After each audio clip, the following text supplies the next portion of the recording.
The milkman.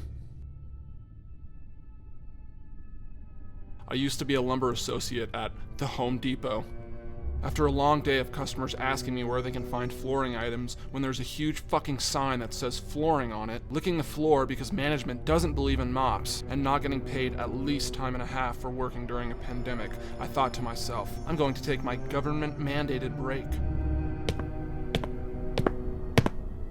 I walked into the break room and started watching videos on my phone. A few minutes have passed and no one was around. I thought to myself, I might just stay here a little longer. Soon milliseconds turned into seconds. Seconds turned into minutes. Minutes turned into a couple of minutes. Then he walked in. I think I know his name. Do I know his name? Fuck his name, that's not important right now. As he shuffled into the room, I slowly gazed over to find his eyes locked with mine. I was frozen. I couldn't move. As a crooked smile slowly started to show on his old white ballsack face, I held my breath. He can't see me if I hold my breath, I thought. Finally, he broke his gaze and headed for his locker.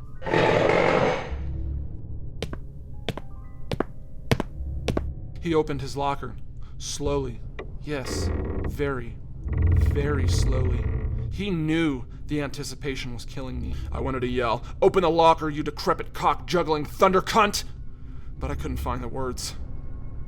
That's when I saw it. He pulled it out of his locker. It was almost too good to be true. It was a half-gallon of milk. Now I understood.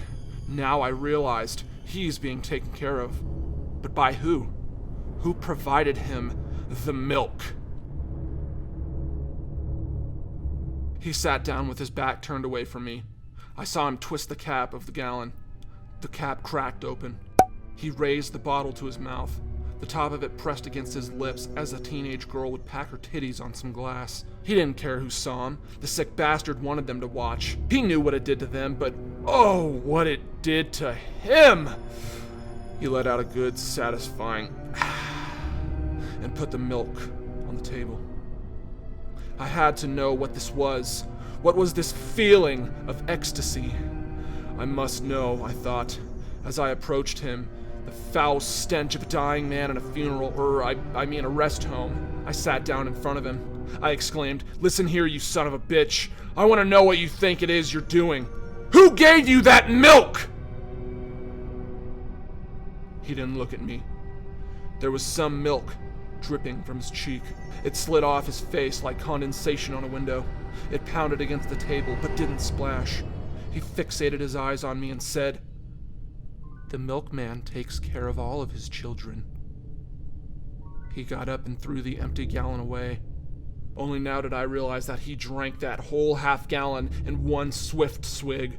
He cocked his head to the left at 90 degrees as his smile disappeared, and he started to say, "Without the power of the Home Depot, we cannot give back to the milkman and his infinite wisdom." Since then, I've dedicated my life to stopping this unseen force. I've started a Facebook group called The Search for Him. Who is him? Him is the milkman.